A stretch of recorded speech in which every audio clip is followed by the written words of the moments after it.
pas atau tidak kan tergantung kan. Lah hari ini untuk 3 koalisi ini saja itu masih berdebat siapa yang akan nantinya mendampingi Anies Baswedan dari koalisi ini gitu. Lah.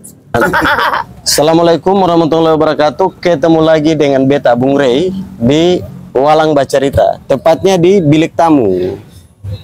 Bilik tamu ini memang sengaja sih dibuat untuk tamu-tamu khusus.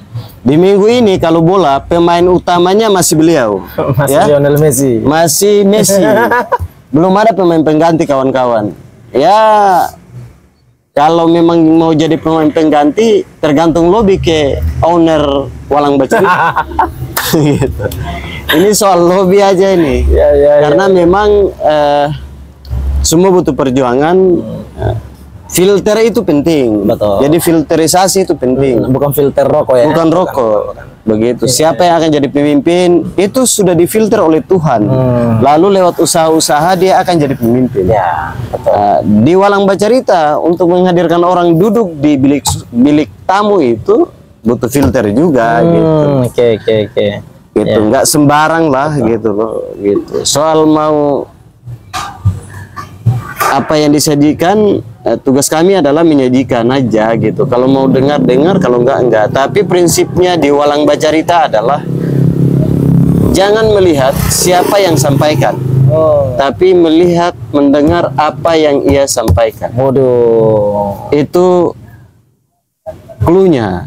Ya, jadi kalau mau yang menyampaikan itu paling ahlinya, ya silakan aja pergi mendengar dia. Tapi tugas kita sebagai generasi bangsa ini memang harus memberikan catatan, masukan kepada keputusan apapun yang diambil oleh pemimpin di bangsa ini. Karena kalau bukan kita anak muda, siapa lagi? Kalau bukan sekarang, kapan lagi? Itu pepatahnya kira-kira begitu. Hari ini Pilpres sudah mendekat. Jadi kalau tadinya tahun kemarin itu harusnya masih 100 meter, ini sudah ke 50 meter. Sudah makin ke sini ya? Makin ke sini, makin ke sono gitu. Jadi kawan-kawan, ada ya sekitar yang populer ada 3 ya. Ada Bang Anies, ada Ganjar, dan Mas Prabowo. Mas Prabowo atau Pak Prabowo Subianto. Gitu. Yang lagi ya dibahas, nanti kita lihat siapa yang akan mencapai puncaknya menjadi pemimpin nomor 1 di Republik ini di tahun 2024. Menjadi problem bagi kami adalah kok sampai hari ini belum muncul siapa yang mendampingi Pak Prabowo, Pak Ganjar, dan Bang Anies. Gitu. Kenapa Bang Anies? Karena memang beliau dari Jakarta, mantan gubernur, jadi di Jakarta biasa panggil Bang. Lalu hari ini di tengah-tengah kita ini ada Alhams, memang masih, ya lagi-lagi mohon maaf, masih pemain utama, masih Messi ya. Masih Messi. Jadi memang difilter betul teman-teman. Beliau masih jadi pemain utama, dan memang kami juga menunggu ya siapa yang mau menjadi pemain pengganti. Ya butuh lobby lah. Lagi-lagi lobby itu penting. Oke, kawan-kawan, kita harus mendengar dulu sebagaimana prediksi atau pikiran dari Alhams tentang ada 6 orang. Tapi sabar dulu, saya lihat dulu. Coba kita lihat dulu 6 orang ini siapa yang pas atau yang cocok untuk mendampingi Bang Anies di 2024. Yang pertama itu teman-teman adalah AHY. Apakah pas untuk mendampingi? Ya kita butuh pikiran-pikiran dari teman-teman muda. Nah, yang kedua nanti aja dulu. Nanti aja. Kira-kira Alhams, menurut Alhams, Caimin ini ketika disandingkan dengan Pak Anies, soal politik urusannya beda, tapi kira-kira Bang Anies jadi presiden, wakilnya itu AHY, menurut Alhams gimana tuh? AHY. Jadi kita memulai pertama dari mana nih? AHY. AHY dulu.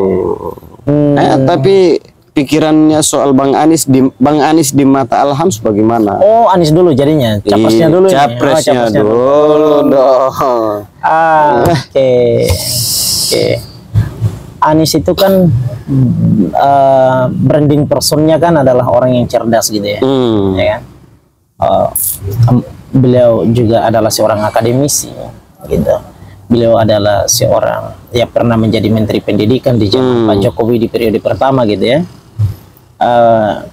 Beliau adalah orang yang dengan tutur katanya lembut gitu ya, menyentuh sampai pada hati. Walaupun sebetulnya ketika saya menggunakan perspektif Ibnu Khaldun, itu Anies Baswedan itu dilarang untuk harus mengambil andil dalam perang-perang seperti ini sebetulnya. Kenapa? Ya karena memang tadi Anies Baswedan itu adalah seorang akademisi gitu.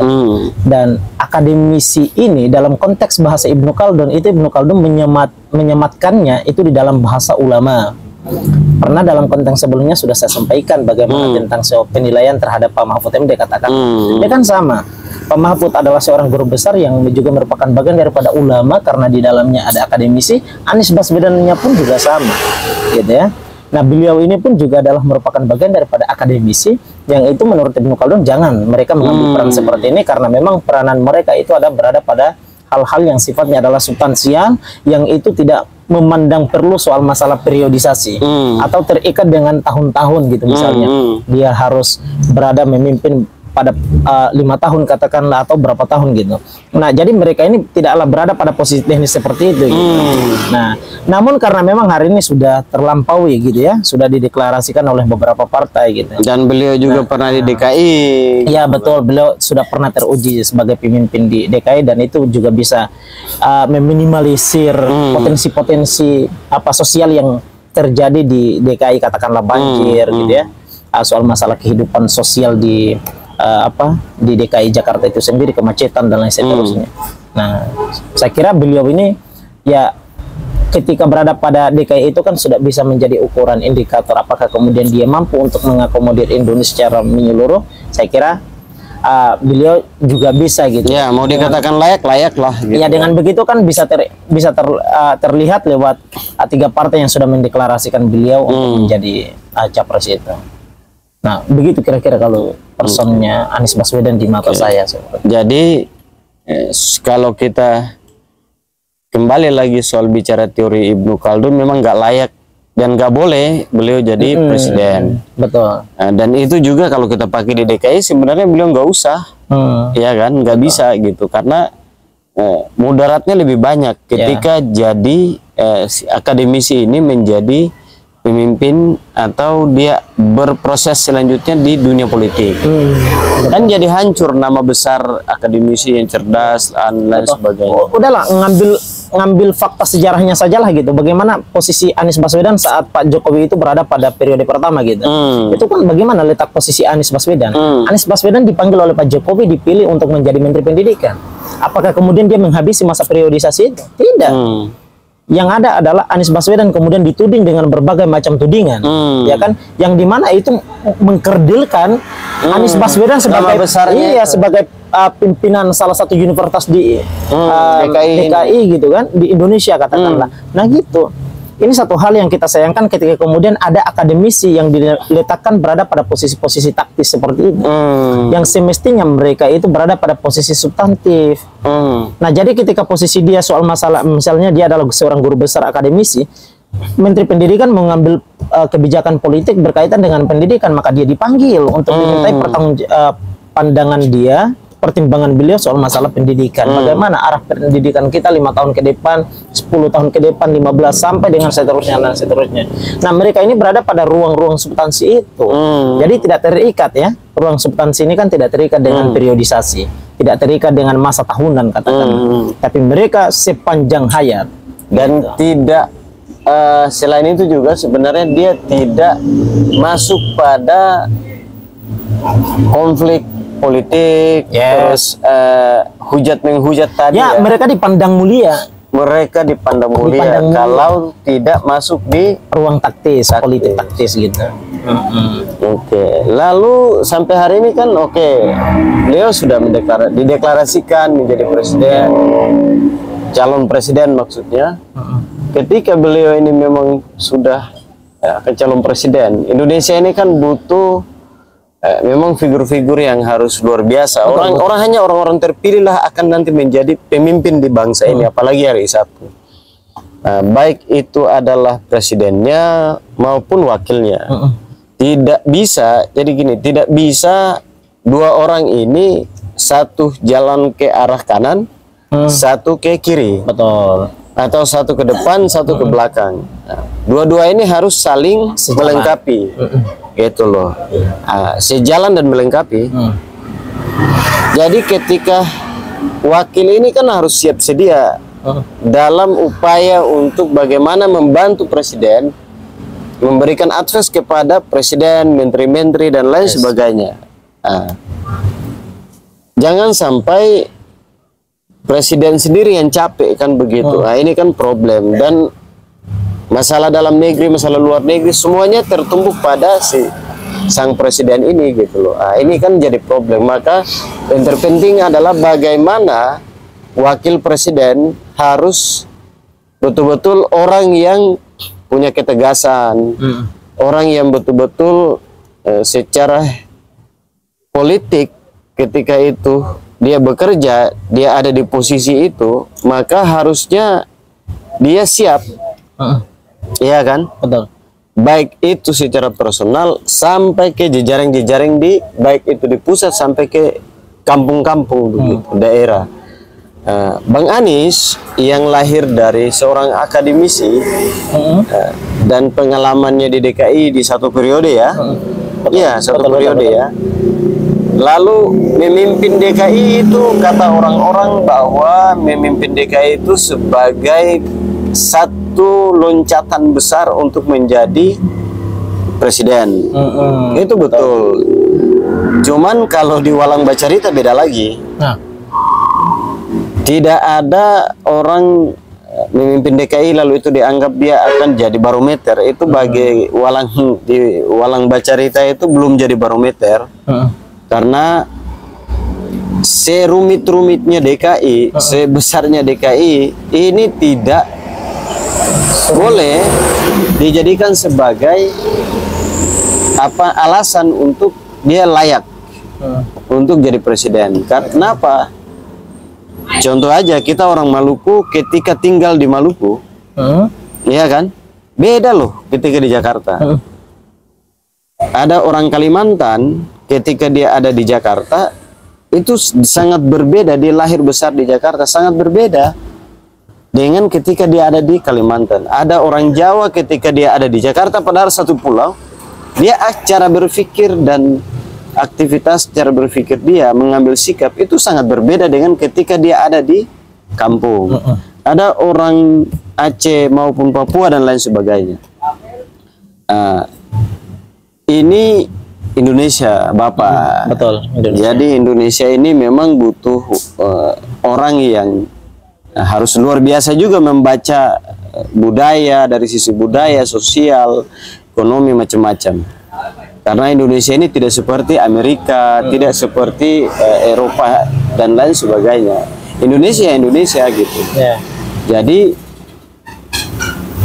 kita anggap saja semoga rezekinya Bang Anies dan jadi pemimpin. Siapa sih paling layak? Hari ini pertama adalah menurut Alhams, AHY latar belakangnya sebagai TNI, masih muda, layak enggak? Ketika disandingkan dengan Bang Anies, yang itu kemarin AHY juga maju jadi petarung juga di DKI dan kalah. Bagaimana pandangan Alhams? Ini rivalnya Anies di DKI ya? Habis rival dan mereka berkolaborasi dan mengalahkan Ahok lah kemarin kan. Oh iya betul. Baik, langsung ini gimana? Nggak mungkin tahun depan. Aduh, baik, ini berat ya. Yang pastinya saya mau ingin berkata dalam konteks ini adalah ketika menanya soal masalah pas, layak atau tidak. Saya kira setiap warga negara Indonesia, ya kan, generasi emas Indonesia, yang kemudian itu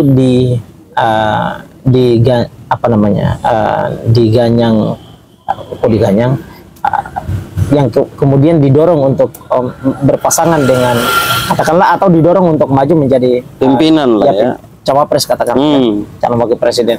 Tentu dia adalah generasi terbaik. Dan siapa dia ketika berada pada posisi itu berarti didorong, dan mereka itu adalah generasi terbaik bangsa ini, gitu kan. Tapi kan tidaklah kemudian di antara semuanya ini kan layak untuk kemudian menjadi wakil presiden, gitu ya. Tentu wakil presiden itu cuma satu orang saja. Satu. Iya, tidak harus 6 orang. Iyalah. Jadi gitu kan. Nah, gitu.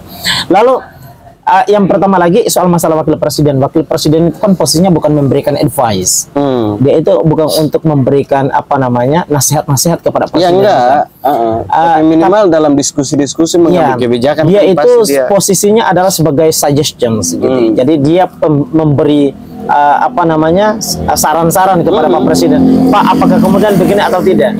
Nah, nanti baru dipertimbangkan oleh Presiden dengan menggunakan hak dia sebagai seorang pimpinan negara yang paling tertinggi di Republik ini.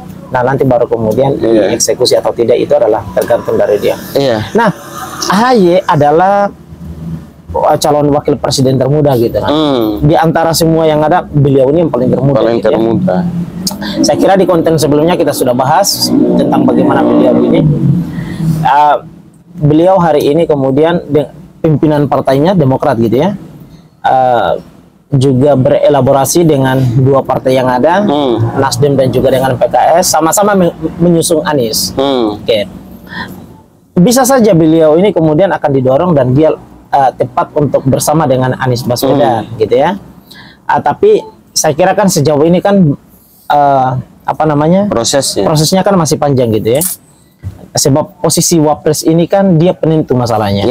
Ketika kemudian salah memilih, saya kira nasibnya bakalan kemudian fatal. Yang tadinya kita mengharapkan berhasil menjadi presiden dan wakil presiden, lah terakhir bakalan menjadi fatal dan tidak berhasil gitu. Dia menjadi penentu sama halnya dengan Jokowi dan Kiai Haji Ma'ruf Amin gitu, di H-1 itu kan gitu. Mereka penentu. Akhirnya mereka memenangkan pertarungan calon presiden tahun 2019 lalu kan gitu. Nah, dia ini penentu. Dan AHY ini spesifik ya. AHY ini bukan soal masalah dia tepat atau tidak gitu, muda gitu. Dia soal masalah kemampuan berpikir, saya kira dia mampu gitu. Tetapi saya kira dengan kemudian hari ini bagaimana politik yang kemudian terjadi dalam yang mengganggu gitu ya, ketentraman di dalam Demokrat sendiri. Ya, Demokrat ini terlepas daripada soal masalah internalnya. Tapi ini tentang kolaborasi mereka, Pak. Ya kan, koalisi mereka, koalisi Demokrat, PKS dan juga dengan Nasdem, yang saya kira hari ini kita tahu bersama gitu. Publik dikejutkan dengan kemudian datangnya PDIP ke Demokrat, AHY dan Puan Maharani sapa menyapa di GBK. Masalah. Ya kan? Artinya ini kemudian akan memunculkan dugaan-dugaan ada apa? Apakah kemudian Demokrat akan tarik diri daripada koalisi ini? Saya kira itu akan kemudian bakalan memunculkan dugaan itu dan butuh pertimbangan panjang daripada koalisi ini. Karena saya kira kan koalisi PKS juga tidak mau untuk dikhianati yang sekian kalinya, walaupun kemudian partainya berbeda. Dahulu dia dikhianati oleh Gerindra saat berkoalisi menyusun Pak Prabowo. Saya kira PKS bakalan melakukan pertimbangan panjang soal masalah hal ini. Dan jika kemudian untuk mengusung AHY bergandengan dengan Pak Anies Baswedan, saya kira kan juga butuh pertimbangan daripada PKS. Karena pengusung ini kan, koalisi ini kan bukan hanya saja Demokrat dengan Nasdem, ya kan? Lalu ya sudah, Nasdem sudah ada calon presidennya, ya udah Demokrat kalau begitu wapresnya. Nah, tapi kan ada 3, Pak. Artinya ini harus butuh perbincangan bersama. Dan dengan kemudian politik yang tengah terjadi di dalam internalnya Demokrat, sapa menyapa dengan PDIP, Puan Maharani, juga dengan kemudian kasus yang kemudian terjadi di dalam internal partai itu sendiri, ya kan? Soal masalah KLB ya kan? Nah, saya kira ini kan adalah faktor-faktor yang akan nanti kalau pakai bahasanya ada durih-durih yang bisa salah diinjak. Betul. Jadi ada permasalahan-permasalahan, ada kerikil yang kemudian itu iya betul mempengaruhi, dan itu butuh pertimbangan panjang daripada koalisi ini antara Nasdem dan juga dengan PKS. Gitu. Artinya kalau sekarang mau diambil jadi wapres belum pas atau belum cocok ya? Betul. Artinya kan hari ini bisa kita ketahui bersama bahwa kemudian ada dorongan untuk segera Anies Baswedan ini kan memunculkan siapa itu wapresnya kan gitu. Nah, dan itu kan belum sampai hari ini kan belum, dan saya kira permasalahan itu adalah tentang mereka yang hari ini tengah masih memikirkan tentang siapa yang layak dan pas gitu. Nah, pertimbangannya masih panjang gitu, dan saya kira Pak AHY masih dipertimbangkan di dalam koalisinya sendiri gitu. Iya, dan karena kerikil-kerikil tadi. Yes, betul. Oke, lalu ada salah satu yang memang juga menjadi pertimbangan di apa namanya Walang Bacarita dalam memverifikasi. Beliau ini sudah jadi ketua partai juga gitu kan, masih lumayan muda, populer begitu. Caimin namanya. Caimin, oke. Caimin ini sudahlah, semua orang sudah tahu dan kita semua sudah tahu. Kira-kira menurut Alham, Caimin ini layak nggak sih? Bukan layak dan cocok nggak? Pas. Oke. Caimin itu pas atau tidak kan tergantung kan. Lah hari ini untuk 3 koalisi ini saja itu masih berdebat siapa yang akan nantinya mendampingi Anies Baswedan dari koalisi ini gitu. Lah PKB pimpinannya kan Caimin ini kan pimpinan PKB. Loh PKB aja kan nggak tahu keberpihakan politiknya ke siapa gitu kan. Ini kan nggak tahu. Dia masih dengan dengan gaya berpolitiknya dia. Masih belum mau untuk berkoalisi, masih belum mau untuk meleburkan diri terhadap pada kelompok koalisi dengan partai tertentu untuk kemudian mengusung siapa menjadi cawapres dan siapa menjadi capres gitu kan, belum. Nah, yang sudah jelas-jelas ini saja misalnya Nasdem, Demokrat dan PKS itu masih butuh pertimbangan siapa yang akan nantinya mendampingi Anies dari partai mereka. Artinya saya kira mustahil gitu ya, walaupun sebetulnya politik itu dinamis gitu. Tapi saya kira mustahil ketika kemudian 3 partai ini justru kemudian mengusung Caimin untuk bergandengan dengan Anies Baswedan. Saya kira itu sesuatu yang mustahil gitu. Justru itu semakin lebih tambah butuh pertimbangan panjang, perenungan panjang itu Pak. Lalu selama ini itu selama Indonesia merdeka sampai hari ini kan kita baru pertama ya punya presiden perempuan, yaitu dulu Megawati. Oh iya, Megawati. Oke, tapi wakil presiden belum. Oke, belum. Cocok nggak di Indonesia ini butuh wakil presiden perempuan menurut Alham? Yang pertama. Yang kedua adalah pas atau cocok nggak perempuan mendampingi Bang Anies, yaitu kalau kita lihat hari ini Hovifah Indah Prawangsa atau Gubernur Jawa Timur. Oke. Betul. Ketika kita lihat Anies itu kan adalah calon wakil presiden muda ya kan? Anies ini kan muda dia kan? Calon presiden muda gitu. Artinya brandingnya kan dia adalah dari kelompok milenial. Gitu. Kok masa iya capresnya milenial, wapresnya tua, Pak? Kan Jokowi Maruf Amin bisa. Jokowi Maruf Amin, Jokowinya udah tua, udah punya cucu. Oh iya. Iya. Pak Jokowinya juga udah tua gitu. Nah, artinya Anies Baswedan ini kan misalnya Anies, Ganjar itu dibilang milenial mereka kan, misalnya waktu mereka menjadi gubernur, dibilang gubernur milenial gitu kan.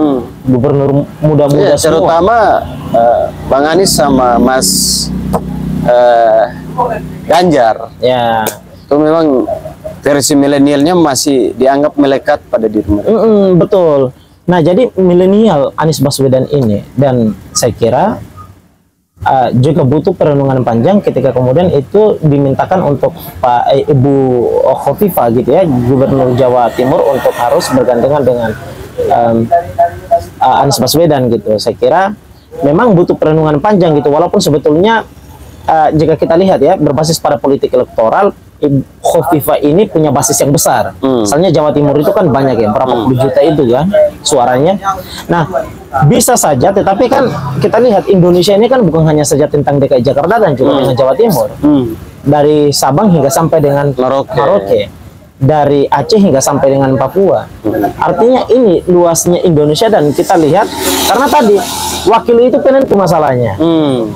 Nah, maka yang kita cari adalah yang bisa mempengaruhi suara terbanyak, bukan suara dari satu tempat saja. Ya, dan punya kualitas dan sekaligus punya kemampuan untuk bisa mendeteksi basis-basis dan mampu mempengaruhi di daerah lain ya. Betul. Kan wakil presiden ini kan pembantu presiden, ya kan? Dan tentu dia harus secara fisik itu siap.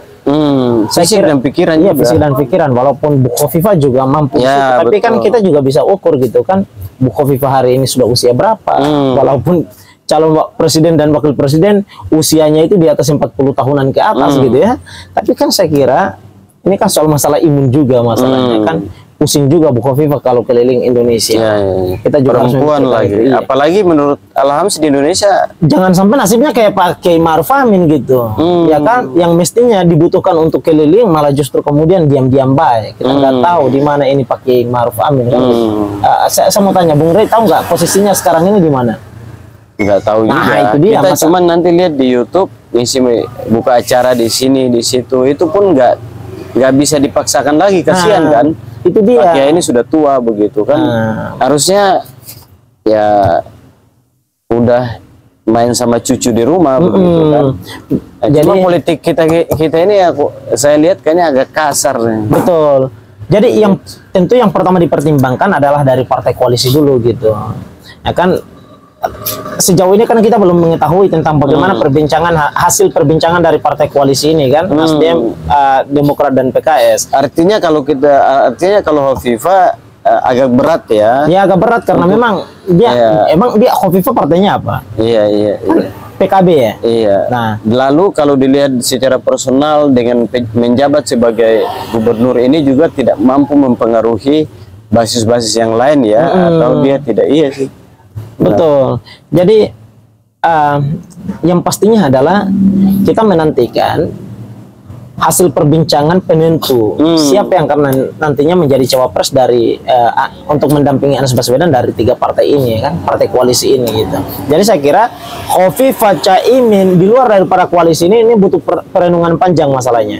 Dengan alasan-alasan tadi. Iya, dengan alasan tadi. Jadi memang belum walaupun sebetulnya mereka layak gitu ya, mereka punya simpatisan yang banyak gitu, tetapi dalam konteks ini saya kira ketiga partai koalisi ini juga masih membutuhkan pertimbangan. Lalu yang ketiga itu keempat ada Andika Pratama ya, mantan kalau saya nggak salah ya, mantan Panglima TNI. Mantan Panglima TNI. Bagaimana melihat ketika disandingkan dengan Bang Anies? Dia ini kan baru ya setelah pensiun dari jadi Panglima TNI ya. Bagaimana ketika disandingkan? Ya kalau tadi 3 tadi ada AHY, ada Caimin dan Bu Khofifah kan alasannya itu. Kalau alasan soal Pak Andika bagaimana? Pak Andika ini punya privilege. Dia punya something yang berbeda dengan yang lainnya. Pak Andika ini adalah mantan Panglima TNI. Beliau ini secara kawasan beliau menguasai secara utuh Indonesia itu seperti apa. Kenapa? Karena memang tugas beliau adalah untuk menjaga keamanan dari dalam dan dari luar ya. Menjaga serangan dari dalam ataupun dari luar. Gitu. Artinya tugas beliau ini adalah tentang bagaimana mempertahankan kedaulatan negara. Yang pastinya beliau ini tidak punya tugas adalah untuk menjaga Indonesia ini hanya cuma dari Jakarta. Tetapi tugas beliau besar menjaga Indonesia keutuhannya dari Sabang hingga sampai Merauke, Aceh sampai Papua tadi. Ya kan? Artinya secara kawasan keseluruhan geografis Indonesia beliau tahu. Nah, dan tidak ada benturan kepentingan dengan partai politik. Yes, betul. Beliau ini kan berbeda dengan AHY, walaupun latar belakang AHY pun juga kemudian adalah TNI, tetapi prajurit kan masih kan? Iya. Tapi kalau Pak Andika ini kan adalah Panglima, Pak. Bahasanya begini, beliau sudah hatam lah. Iya. sudah di atas advance lah ya. Ya, betul. Jadi beliau ini tugasnya adalah bukan hanya saja melakukan interogasi kepada pimpinan-pimpinan yang berada pada tingkatan wilayah-wilayah tertentu, katakanlah dan rem di Sulawesi Tenggara, dan rem di Maluku, dan lain seterusnya, gitu. Tetapi beliau ini punya tugas adalah untuk melakukan interogasi kepada semua ini orang dan melakukan perjalanan dan melakukan perhitungan yang matang tentang bagaimana konsep keamanan kita yang baik untuk kedaulatan negara ini. Jadi Pak Andika punya privilege itu. Nah, dan saya kira dalam konteks kita mencari seorang wakil presiden itu adalah sosok yang juga harus punya pemahaman seperti ini masalahnya, Pak. Kan tadi wakil presiden itu adalah pembantu presiden. Artinya dia tidak hanya saja berada pada ruang-ruang teknis untuk membantu presiden, tetapi dia juga harus berada pada ruang-ruang urgensi dan substantif untuk membantu presiden. Misalnya, bagaimana kita kan misalnya Anies Baswedan ini kan bukan seorang militer kan, misalnya. Beliau ini kan tadi akademisi.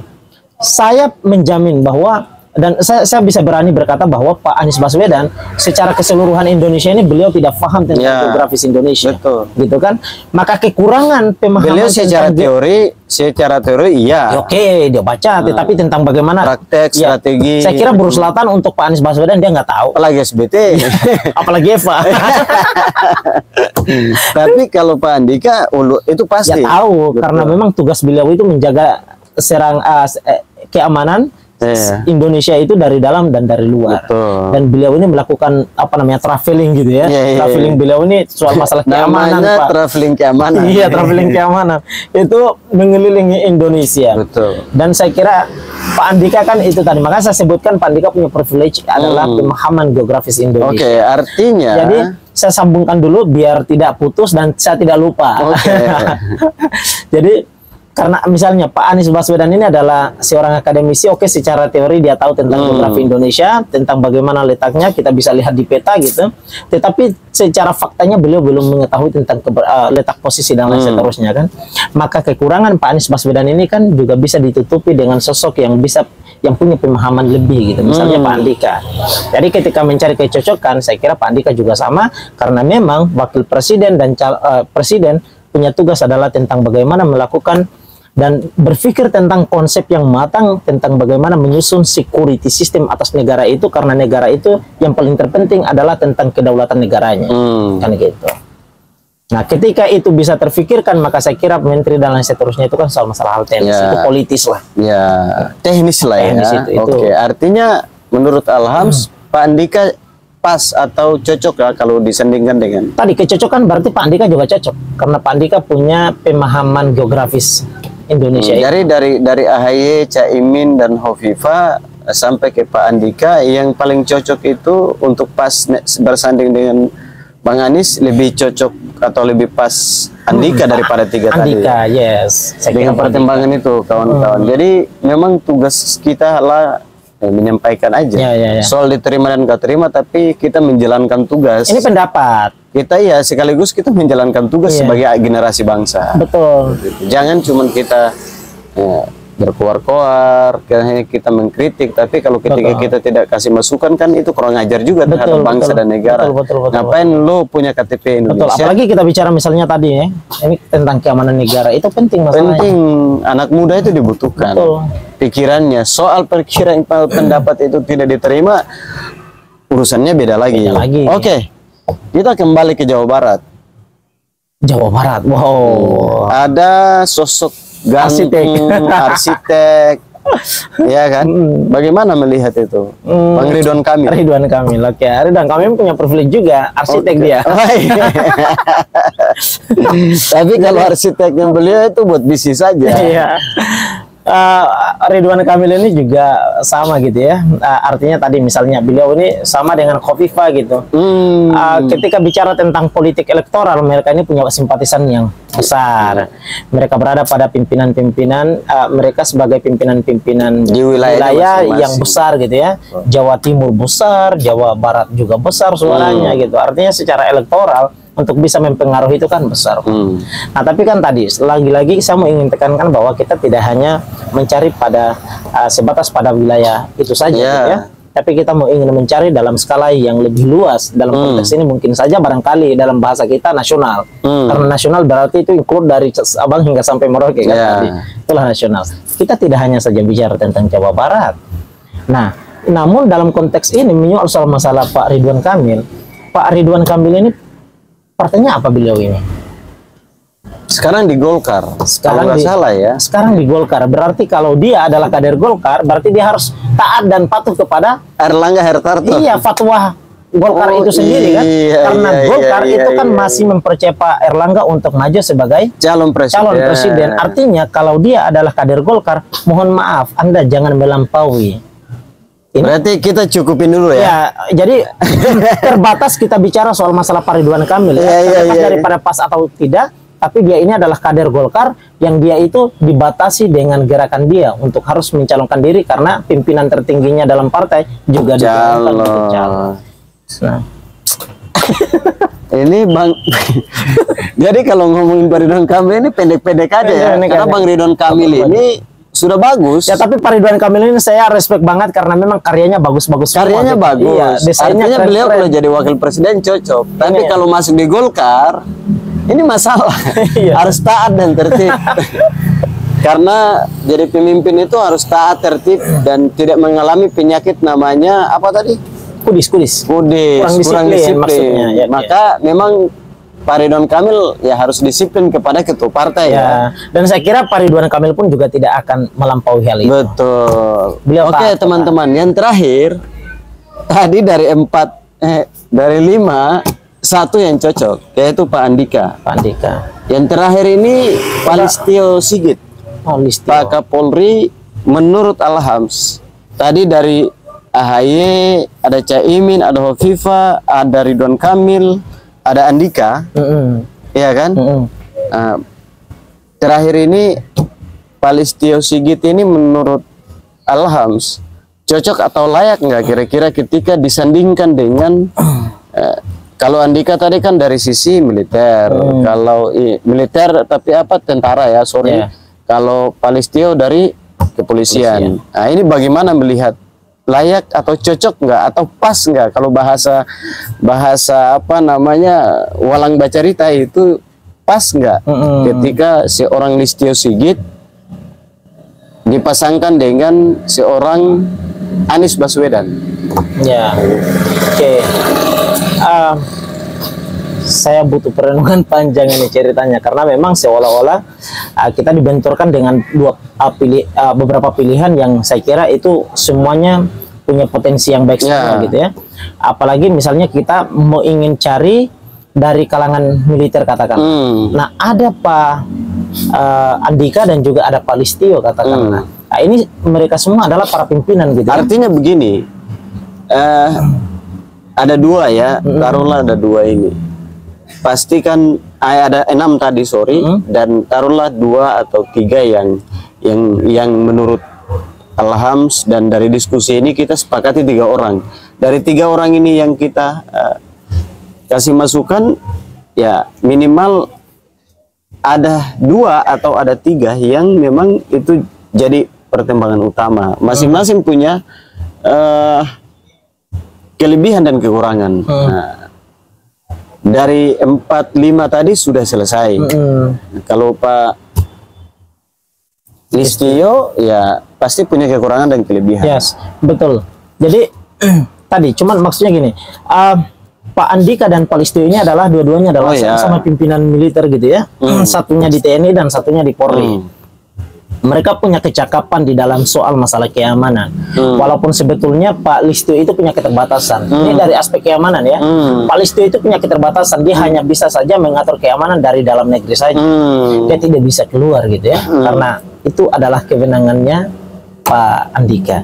Artinya dari aspek keamanan yang lebih sedikit itu adalah Pak Listio, Pak Andika gitu. Karena dia mampu melakukan proteksi tentang keamanan itu dari dalam ataupun juga dari luar. Iya, artinya yang punya kelebihan lebih ya di kepemimpinan polisi dan tentara ini. Kalau tentara dia punya agak lebih tadi itu ya. Dia bisa mendeteksi dari luar maupun dari dalam. Betul. Dan misalnya ini sebetulnya tergantung daripada bagaimana cara Pak Anies Baswedan itu mencari sosok wakilnya gitu ya.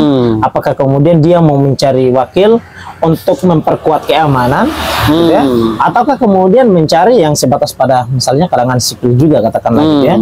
Nah, saya kira tentu karena tadi ya presiden dan wakil presiden itu adalah berpikir tentang kedaulatan negara, berpikir tentang bagaimana cita-cita negara harus tersampaikan. Maka tentu yang tercapai ya konsep, dan saya kira itu adalah nasional. Ketika kemudian juga PKS masuk di situ, itu tentu pertimbangannya adalah tentang keamanan negara.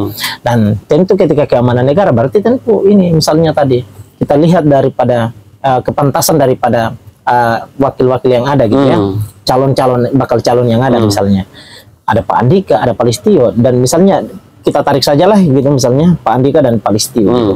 Saya melihat bahwa itu ketika kita sandingkan Pak Listio dengan Pak Andika, itu yang justru mendominasi adalah Pak Andika, karena Pak Andika punya kematangan soal keamanan dari dalam ataupun juga dari luar gitu. Nah, itulah yang saya kira Pak Listio punya keterbatasan dari aspek keamanan, walaupun bukan soal, kalau pemahaman bisa saja gitu ya.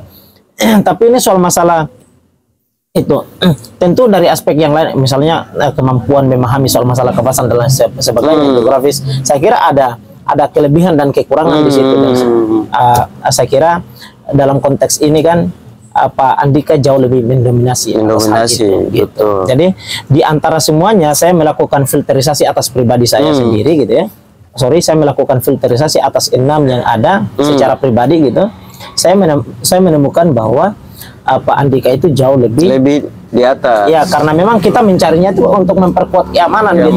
Dan minimal advice-nya dalam menyelesaikan masalah, minimal terutama masalah keamanan, termasuk deteksi dini yang punya kelebihan tadi baik dalam maupun luar, termasuk Pak Andika juga agak punya kelebihan tadi ya. Itu karena memang ya apalagi beliau kalau lahir dari Angkatan Darat, kita semua tahu bahwa kalau Angkatan Darat itu luar biasa dari dulu sampai sekarang. Dan saya kira ini dua-dua pemimpin bagus loh, Pak Listio sama Pak Andika, karena Pak Andika kemudian bisa mampu untuk melakukan pemulihan dan melakukan keamanan baik dalam negeri, dalam ataupun dari luar. Gitu ya. Jadi cukup bagus dalam beberapa tahun terakhir gitu.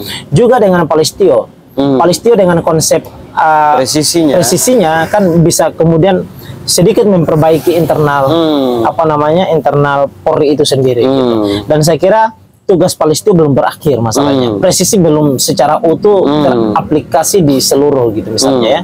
Hari ini masih banyak kok misalnya ada oknum-oknum anggota kemudian itu masih melakukan tindakan yang dimana itu tidak berkesesuaian dengan kemudian presisi itu sendiri gitu. Dan saya kira tugas Pak Listio belum berakhir. Maka tugas Pak Listio masih harus menyelesaikan tugas dan memperbaiki tubuh Polri itu sendiri demi cita-cita kita untuk memproduksi dan memberikan keamanan yang terbaik kepada masyarakat itu sendiri, saya kira. Oke, tapi kalau mau dilihat, jadi begini, ini terakhir butuh masukan dan butuh pandangan memang biar kita kasih tahu bahwa memang mencari pemimpin itu tidak dilihat dari hanya satu atau dua sisi, tapi harus berbagai sisi. Betul. Potensi ini, gambaran potensi. Selama ini kan kalau bicara soal ini kita menarik ini karena dua-dua ini Pak Listio yang terakhir ini kan, karena mereka tidak punya benturan dengan partai politik gitu loh. Mereka betul-betul anak bangsa yang terpilih oleh Tuhan, mereka jadi pemimpin di negeri ini. Kalau Pak Andika sudah pensiun hari ini, dia siap juga sebenarnya kalau kita baca mau jadi calon presiden atau wapres, dia siap juga gitu. Artinya beliau tidak berada dalam tugas gitu. Betul. Ya. Tidak sama dengan Pak Listio yang masih dalam tugas. Lalu tetapi Pak Listio walaupun dalam tugas, ini soal potensi ketika Bang Anies memilih antara Pak Listio dan Pak Andika ini salah satu, itu tadi kalau Pak Andika udah selesai, tapi Pak Listio ada satu hal yang harus kita baca juga. Pak Listio ini hari ini kan agak fenomenal, luar biasa dari presisinya. Soal tadi sudah dijelaskan bahwa oknum ya Saya pikir nggak seluruh Indonesia juga sebenarnya. Oknum, betul. Kita bicarakan Jadi tapi kalau kita melihat kualitas, dan ada satu hal sebenarnya yang saya mau ingin sampaikan, dan menurut Alhams bagaimana? Selama Indonesia merdeka kan polisi itu belum diberikan ruang jadi presiden atau wakil presiden. Iya enggak? Betul. Artinya kita negara belum mengapresiasi itu. Ketika peluang ini diambil oleh Bang Anies untuk menempatkan Palistio jadi wakil, bagaimana? Oke, kita bicara dalam tataran keajaiban atau seperti apa gitu. Nah, mungkin barangkali misalnya keajaiban sifatnya adalah Tuhan, anugerah Tuhan itu hadir gitu, mengetuk perasaannya koalisi dan juga dengan dan katakanlah. Maka saya kira barangkali iya, karena itu adalah pesan ilahi gitu kan. Oke. Tapi ketika kemudian dalam konteks politik saya kira sulit gitu. Kalau kalau dilihat dari politik memang sulit. Ya sulit. Karena akan dilihat misalnya keamanan itu kan yang punya soal masalah pemahaman keamanan jauh lebih itu kan ada lagi misalnya tadi misalnya TNI. Karena dia punya tugas yang luas gitu ya untuk memahami, diberikan kewenangan oleh negara ini kan untuk memahami tentang keamanan negara ini kan jauh lebih luas ketimbang kemudian Polri. Polri kan dibatasi dia kan, gitu. Betul. Itulah yang kemudian ketika saya bilang ketika dalam aspek keamanan ketika kita carinya gitu ya segmentasi wakil presiden itu dalam konteks dalam segmentasi keamanan, maka tentu yang dilirik adalah TNI gitu. Makanya tak heran jika kemudian dari sejak kemerdekaan hingga sampai hari ini belum diberikan peluang kepada Polri gitu ya. Ini bukan soal masalah tidak bisa. Ya, betul. Soal masalah bisa itu mereka tentu bisa gitu. Tetapi itu tadi karena kita mencari keamanan mengambil dari aspek keamanan, maka tentu yang disasar adalah yang punya pemahaman kewenangan jauh lebih gitu. Luas gitu.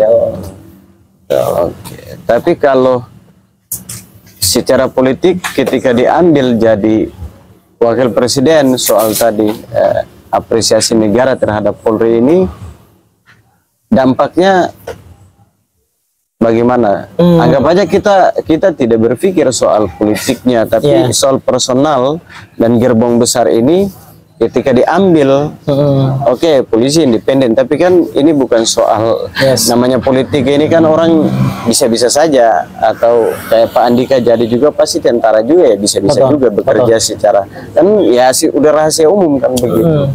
Nah, tapi dari potensi ini tadi potensi peluang bahwa udah berikan ruang kepada kader terbaik dari institusi Polri untuk jadi wakil ini kalau diambil ya kan dengan pertimbangan dan ini diambil itu kira-kira potensi bagaimana sih? Iya. Pertama saya mau ingin mengatakan mungkin barangkali begini Bung Rey, bahwa dipuji bukan berarti harus melangit. Betul. Ya kan? Dipuji bukan harus menyombongkan diri. Dipuji bukan harus berarti menganggap bahwa itu adalah kekuatan politik. Ya kan? Harus secara sadar memahami tentang kematian atau filosofi daripada kematian nyamuk itu sendiri. Dia mati karena memang tepuk tangan. Ya kan?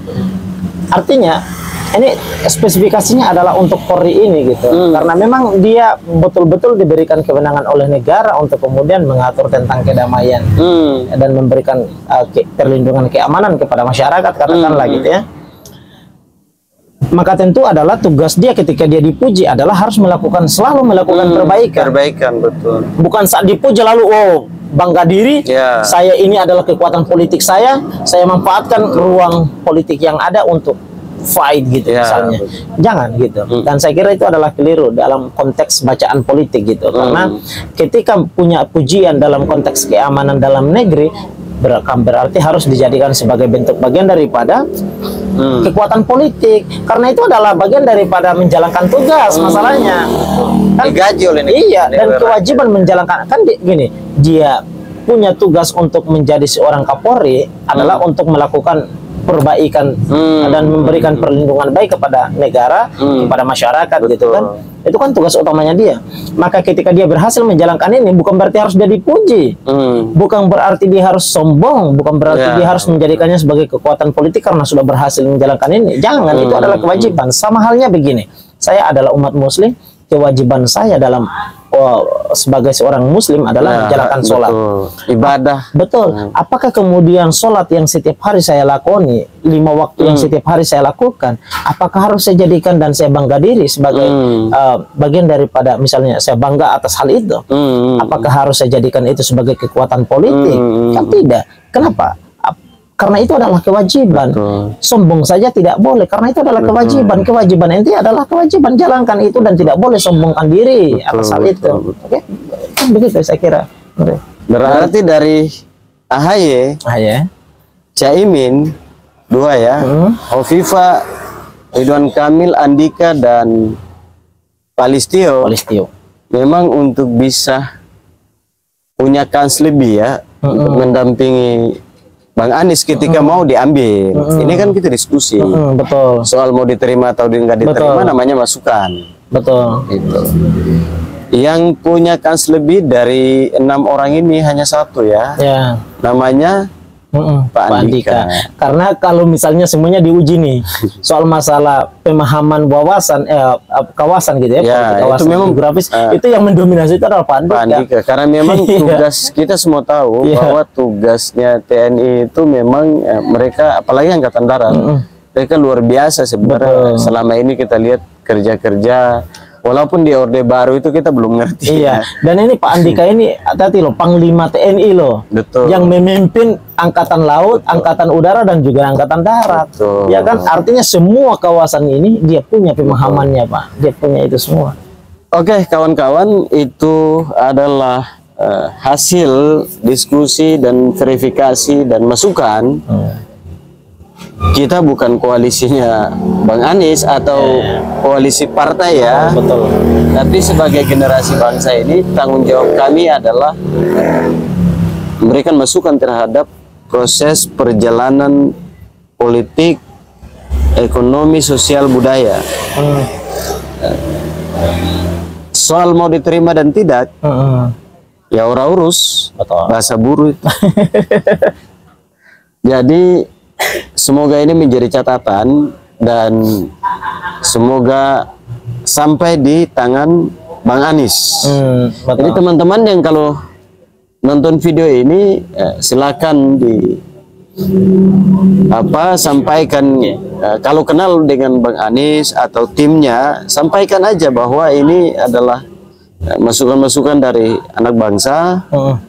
Siapa tahu ini menjadi pertimbangan dan sedikit masukan ya, agar bisa kami hanya membantu seperti ini karena kemarin kami sudah membantu Pak Prabowo ya kan, berikan masukan ya. Hari ini kami mencoba membantu Bang Anies untuk berikan masukan karena selama ini belum ada calon wakil presiden. Semoga bermanfaat dan sebagai masukan buat partai koalisi, siapapun presidennya, siapapun wakilnya, terpilih di 2024 itu adalah presiden dan wakil presiden kita semua. Sekian, sampai ketemu lagi di pembahasan selanjutnya. Wassalamualaikum warahmatullahi wabarakatuh dari Walang Bacarita untuk Indonesia dan seluruh rakyat Indonesia. Terima kasih, salam hormat. Terima kasih.